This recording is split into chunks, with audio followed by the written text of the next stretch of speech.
નમસ્કાર દર્શક મિત્રો, રિયલ સમાચારમાં આપનું સ્વાગત છે। સમાચારોની શરૂઆત કરતા પહેલા એક નજર કરીએ આજના મુખ્ય સમાચાર પર।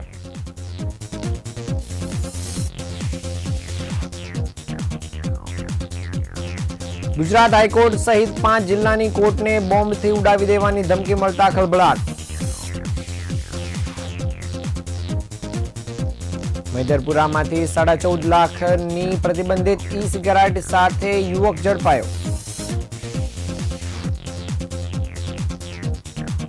ભંગારના વેપાર પર ફાયરિંગ કરનારને તમંચા આપનાર શખ્સ બિહારથી પકડાયો। ઉત્તરાયણના પર્વને ધ્યાને લઈ સુરતમાં વાહન ચાલકોને સેફટી બેલ્ટનું વિતરણ થયું। 23 વર્ષ બાદ ચકચારી હત્યાનો હત્યારો ક્રાઇમ બ્રાન્ચના હાથે ઝડપાયો।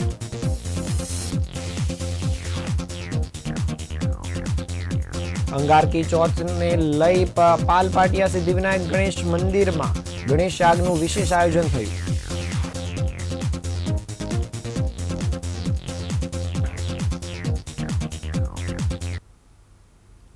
સમાચાર વિગતે જોઈએ। ગુજરાતમાં સરકારી સંસ્થાઓને બોમ્બથી ઉડાવી દેવાની ધમકીનો સિલસિલો અટકવાનું નામ નથી લઈ રહ્યો।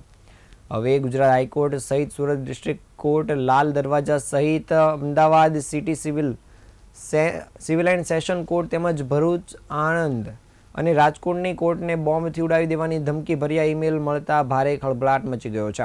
એક અજાણ્યા શખ્સે સોમવારે મોડી રાત્રે સુરત અને અમદાવાદ સહિતની કોર્ટના ઓફિશિયલ આઈડી પર મેલ કરીને આખા બિલ્ડિંગને RDXથી ઉડાવી દેવાની ધમકી આપી હતી।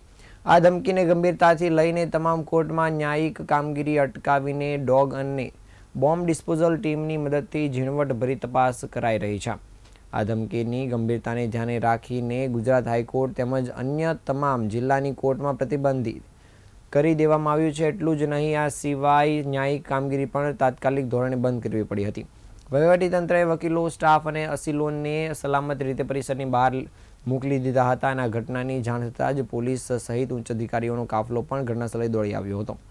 હાલ bomb disposal site, bomb disposal અને ડોગ સ્ક્વોડ દ્વારા પાર્કિંગ, કેન્ટીન અને કોર્ટ બિલ્ડિંગના દરેક માળ પર ઝીણવટભરી તપાસ હાથ ધરવામાં આવી છે। જોકે પ્રાથમિક તપાસમાં હજુ સુધી કોઈ શંકાસ્પદ વસ્તુ મળી આવી નથી। અમદાવાદ અને સુરતની કોર્ટના સત્તાવાર મેલ આઈડી પર સોમવારે રાત્રે આશરે 2 કલાકે અંગ્રેજીમાં એક મેલ આવ્યો હતો, જેમાં મેલમાં કોર્ટ બિલ્ડિંગના વિસ્ફોટકો દ્વારા ઉડાવી દેવાની ગંભીર ચેતવણી આપવામાં આવી હતી। જ્યારે વહેલી સવારે કોર્ટના કર્મચારીને ફરજ પર આવીને મેલ ચેક કર્યો ત્યારે આ બાબતે સામે આવી હતી। આ મેલની ગંભીરતાને જોતા કર્મચારીઓએ તરત જ પ્રિન્સિપલ ડિસ્ટ્રિક્ટ જજની જાણ કરી હતી અને જજ સાહેબે તાત્કાલિક અસરથી પોલીસ તંત્રને સંપર્ક કરવા આદેશ આપ્યા હતા। જ્યાં સુધી પ્રિન્સિપલ જજ દ્વારા નવો આદેશ ન આપવામાં આવે ત્યાં સુધી કોર્ટનું તમામ કામકાજ બંધ રાખવાનો નિર્ણય કરવામાં આવ્યો છે। આ ધમકી મળતાની સાથે જ સુરત પોલીસની વિવિધ પાંખો હરકતમાં આવી છે અને સુરત ડિસ્ટ્રિક્ટ કોર્ટ અને ફાસ્ટ ટ્રેક કોર્ટના સમગ્ર પરિસરને કોર્ડન કરી દેવામાં આવ્યું છે। Crime branch, SOG, bomb disposal squad અને ડોગ સ્ક્વોડની ટીમો તપાસમાં જોડાઈ છે। કોર્ટના ખૂણે ખૂણા, ચેમ્બર્સ અને પાર્કિંગમાં તપાસ કરવામાં આવી હતી। પ્રાથમિક તપાસમાં હજુ સુધી કોઈ વાંધાજનક વસ્તુ મળી આવી નથી।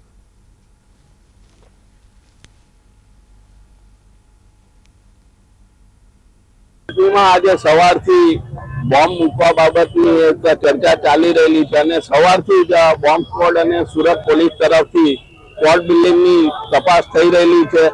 ડિસ્ટ્રિક્ટ જજ સાહેબ તરફથી પણ એવી સૂચના આપવામાં આવી છે કે તમામ વકીલો, પક્ષકાર અને કોર્ટ સ્ટાફ બપોરના 1 વાગ્યા સુધી કોર્ટ બિલ્ડિંગમાં પ્રવેશ નહીં લે એવી વિનંતી કરવામાં આવી છે।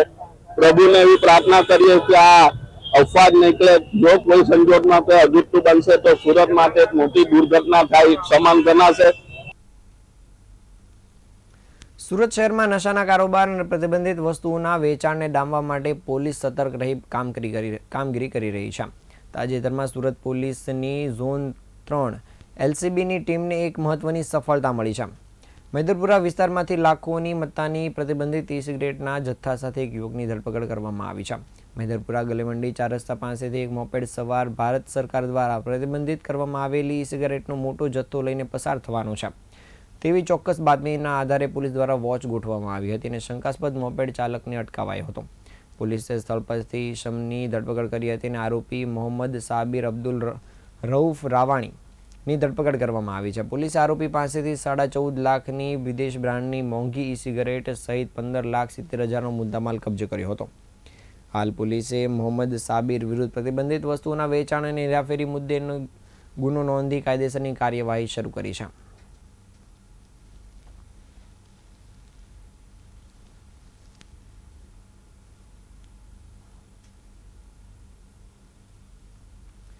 સુરત ચોક બજાર પોલીસની ટીમે 7 વર્ષ જૂના ફાયરિંગ તથા હત્યાના પ્રયાસના ગુનામાં એક મોટી સફળતા મેળવી છે.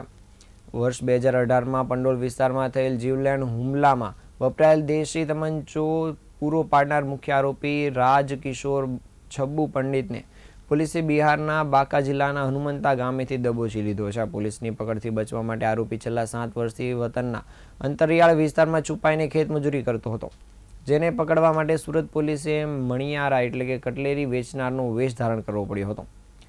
27 જુલાઈ 2018ના રોજ પંડોળમાં રામેશ્વર ઇન્ડસ્ટ્રીઝ પાસે ભંગાની દુકાન ચલાવતા વેપારી પર બિપિન મિયાત્રા અને તેના સાથીઓએ પૂર્વ આયોજિત કાવતરું રચીને દેશી તમંચાથી ફાયરિંગ કર્યું હતું. આ હુમલામાં વેપારીને પીઠના ભાગે ઈજા થઈ હતી અને તપાસ દરમિયાન બહાર આવ્યું હતું કે આ ગુનામાં વપરાયેલ હથિયાર રાજકિશોર પંડિતે આપ્યું હતું. ત્યારથી રાજકિશોર પોલીસને થાપ આપી ફરાર હતો અને બિહારમાં પોતાના વતનમાં નામ છુપાવી રહેતો હતો. ચોક બજાર પોલીસની ટીમને બિહાર પહોંચી હતી અને ત્યાં જાણવા મળ્યું હતું કે આરોપીનું ગામ ખૂબ જ અંતરિયાળ અને અજાણ્યા લોકો માટે જોખમી છે. જો પોલીસ સીધી ઓળખ આપીને જાય તો આરોપી ભાગી જાય તેવી પૂરી શક્યતા હોવાથી પોલીસે પણ વેશપલટો કરવો પડ્યો હતો અને તેના ગામ પરથી જ આરોપીની ધરપકડ કરવામાં આવી હતી.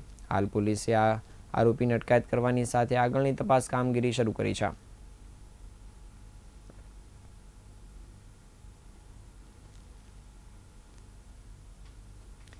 સુરતના પીપલોદ વિસ્તારમાં આવેલ સનશાઇન ગ્લોબલ હોસ્પિટલ તથા ટ્રાફિક પોલીસ ઝોન 3ના સંયુક્ત સહયોગથી સુરત શહેરમાં ટ્રાફિક અવેરનેસ વીકનું આયોજન કરવામાં આવ્યું છે.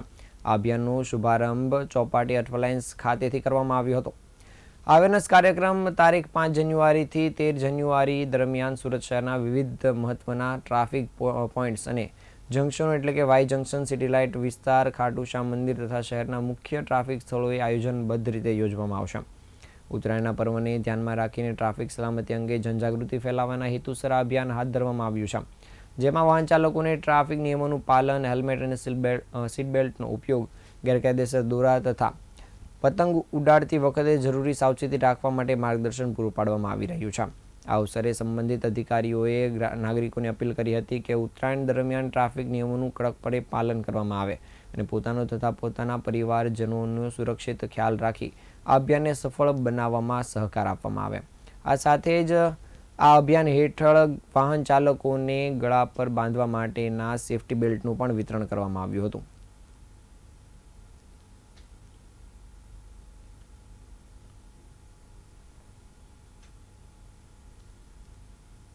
Chauhan, group CEO, Sunshine Global Hospital Surat.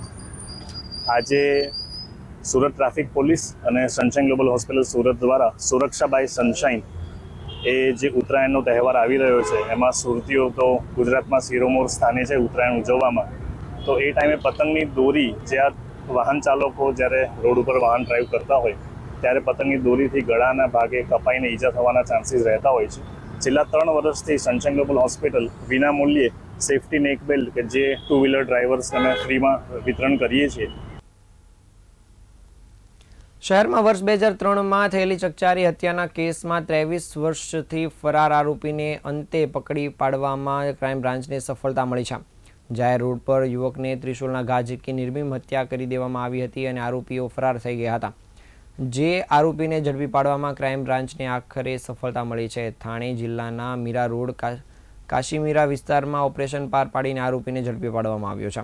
વર્ષ 2003માં સુરતના કાપુદ્રા વિસ્તારમાં જૂની અદાવતના કારણે જાહેર રોડ પર એક યુવક પર ત્રિશૂળ વડે હુમલો કરવામાં આવ્યો હતો અને લોકોની નજર સામે થયેલા હુમલામાં યુવકને ગંભીર ઈજા પહોંચતા તેનું મૃત્યુ થયું હતું. ઘટનાએ તે સમયે શહેરમાં ભારે ચકચાર મચાવી હતી અને કાયદો વ્યવસ્થા સામે પ્રશ્નો ઉઠ્યા હતા. પોલીસે તાત્કાલિક ગુનો નોંધીને મુખ્ય આરોપી હત્યા બાદ ફરાર થઈ ગયો હતો, જેને પકડવા માટે પોલીસે તપાસ કામગીરી શરૂ કરી હતી. હત્યા બાદ આરોપી સંજય ખીરવાર સુરત છોડીને મહારાષ્ટ્રમાં જઈ છુપાયો હતો. પોતાની ઓળખ બદલીને અને સતત સ્થળ બદલતો હોવાથી પોલીસથી બચતો રહેતો હતો. પ્રાથમિક તપાસમાં સામે આવ્યું હતું કે છેલ્લા ઘણા વર્ષોથી આરોપી મીરા રોડ કાશીમીરા વિસ્તારમાં ડમ્પર ડ્રાઈવર તરીકે કામ કરતો હતો અને સામાન્ય જીવન વિતાવતો હતો, જેથી કોઈને ભૂતકાળની ગુનાહિત ઓળખની શંકા ન થાય. ક્રાઇમ બ્રાન્ચે જૂના કેસોની સમીક્ષા દરમિયાન આ હત્યાના કેસને ફરી સક્રિય કર્યો હતો અને ટેકનિકલ સર્વેલન્સ, મોબાઈલ અને અન્ય ઇનપુટ્સના આધારે બાતમી મળી હતી, જેના આધારે પોલીસે થાણે જિલ્લામાં દરોડા પાડીને આરોપીને તેના ઘરેથી ઝડપી પાડ્યો હતો. આરોપીની ધરપકડ બાદ તે સુરત લાવવામાં આવ્યો છે અને કાપોદ્રા પોલીસને તેનો કબજો પણ સોંપવામાં આવ્યો છે. હાલ પોલીસે આ આરોપીની ધરપકડ કરવાની સાથે આગળની તપાસ કામગીરી શરૂ કરી છે.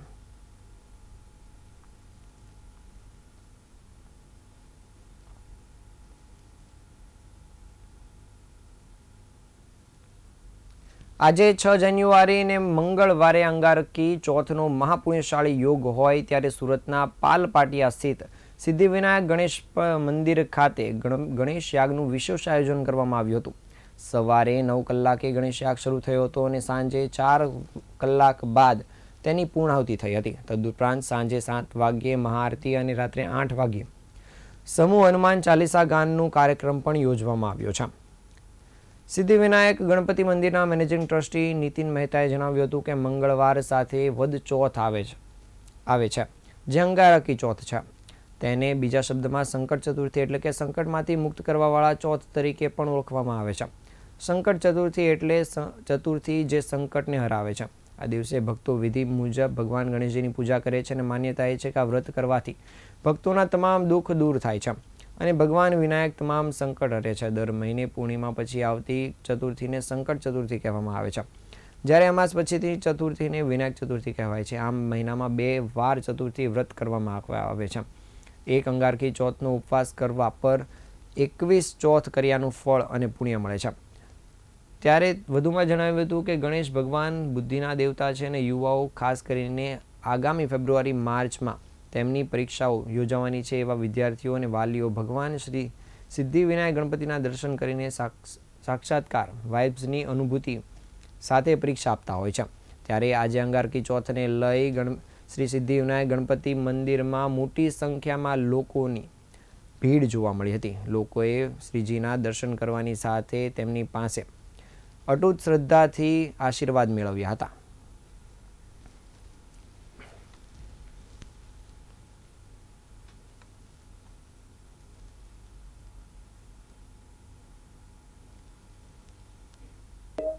પાલપાટિયા હજીરા રોડ સ્થિત શ્રી અન્નપૂર્ણા ધામમાં બિરાજમાન શ્રી સિદ્ધિવિનાયક ગણપતિ દાદા, જેનો ખૂબ જ મોટો પર્વ, જેને અંગારકી ચતુર્થી પર્વ કહેવામાં આવે છે. આ ચતુર્થીના પર્વમાં વ્રત કરવાથી 21 ચતુર્થીનો વ્રત કરવાનું પુણ્ય પ્રાપ્ત થાય છે. તે હેતુથી આજે આ મંદિર સંકુલની અંદર સવારથી જ ભક્તો ખૂબ જ મોટી સંખ્યામાં દર્શનાર્થીઓ પધારી રહ્યા છે. સવારમાં ગણપતિ દાદાનો કેસર જલ દ્વારા, તીર્થ જલ દ્વારા અભિષેક પૂજન 5 વાગે સવારે શરૂ થયો, જેનો પૂર્ણાહુતિ 7 વાગે થઈ. 7 વાગે મહાઆરતી પછી આ યજ્ઞનું આયોજન કરવામાં આવ્યું છે, જેમાં 151 જેટલા કપલમાં ગણેશ ભક્તો આજે આ યજ્ઞમાં જોડાયા છે. ચારો વેદના વૈદિક વિદ્વાન બ્રાહ્મણો દ્વારા આજે આ યજ્ઞ સંપન્ન થઈ રહ્યો છે. બેંક ઓફ ઇન્ડિયા સુરત ઝોન દ્વારા તેની કોર્પોરેટ સોશિયલ રિસ્પોન્સિબિલિટી હેઠળ અંતર્ગત આજે Sardar Vallabhbhai national institute of technology સુરતને સામાન્ય જનતા તથા વિદ્યાર્થીઓના ઉપયોગ માટે એક ઇલેક્ટ્રિક વાહનનું દાન કરવામાં આવ્યું હતું.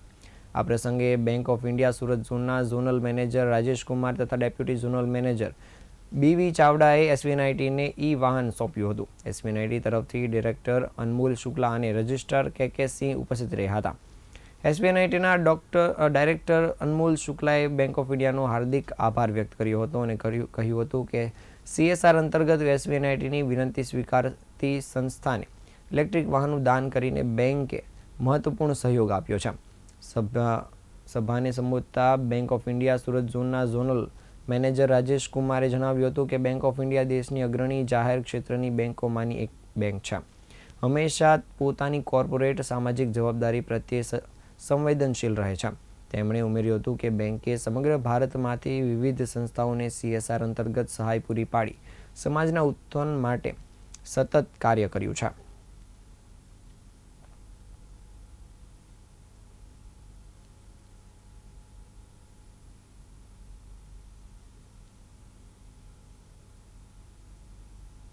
मैं Rajesh Kumar, bank of India का जोनल मैनेजर हूँ सूरत जोन का।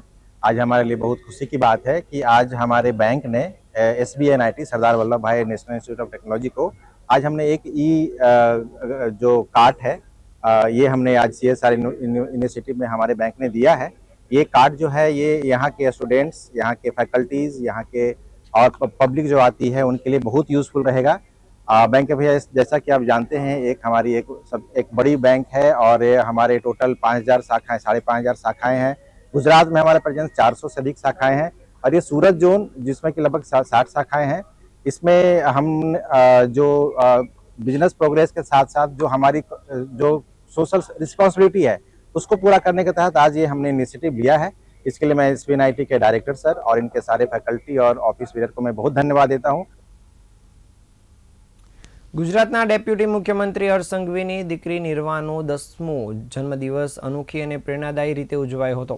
સામાન્ય ઉજવણીથી દૂર રહી નાની નિર્વાએ પોતાના પિતાની જેમ સેવાભાવને પ્રાધાન્ય આપી સુરત સિવિલ હોસ્પિટલમાં સેવાકીય કાર્ય સાથે પોતાનો જન્મદિવસ ઉજવ્યો હતો। નિર્વાએ સિવિલ હોસ્પિટલમાં સારવાર લઈ રહેલા ગરીબ દર્દીઓ તથા સગર્ભા મહિલાઓને ઉપયોગી કીટનું વિતરણ કર્યું હતું। આ પ્રસંગે સિવિલમાં હાજર દર્દીઓ અને તેમના સગાઓના ચહેરા પર સ્મિત જોવા મળ્યું હતું, જેમનાથી સમગ્ર વાતાવરણ ભાવનાત્મક અને માનવતાભર્યું બની ગયું હતું। આ પ્રસંગે હર્ષ સંઘવીની પત્નીએ જણાવ્યું હતું કે મારી દીકરી તેના પિતાનો સાચો પડછાયો છે। હર્ષ સંઘવી વર્ષોથી પોતાના જન્મદિવસે સિવિલ હોસ્પિટલમાં આવી સેવા કાર્ય કરીને ઉજવણી કરે છે અને આજે નિર્વાએ પણ એ જ માર્ગ અપનાવ્યો છે। ઉલ્લેખનીય છે કે હર્ષ સંઘવી દ્વારા અગાઉ પણ અનેક વખત પોતાના જન્મદિવસે સિવિલ હોસ્પિટલમાં સેવા કાર્ય કરી સમાજ માટે ઉદાહરણ પૂરું પાડ્યું છે। એ જ સંસ્કાર સાથે તેમની દીકરીમાં પણ જોવા મળ્યા હતા અને તે પણ અનેક સાથે પ્રેરણારૂપ બની છે। સેવાભાવ સાથે ઉજવાયેલો આ જન્મદિવસ માત્ર એક પરિવારની ખુશી પૂરતો સીમિત ન રહેતા સમગ્ર સમાજમાં માનવતા, સંવેદનશીલતા અને સેવા ભાવનાનો સંદેશ બન્યો હતો।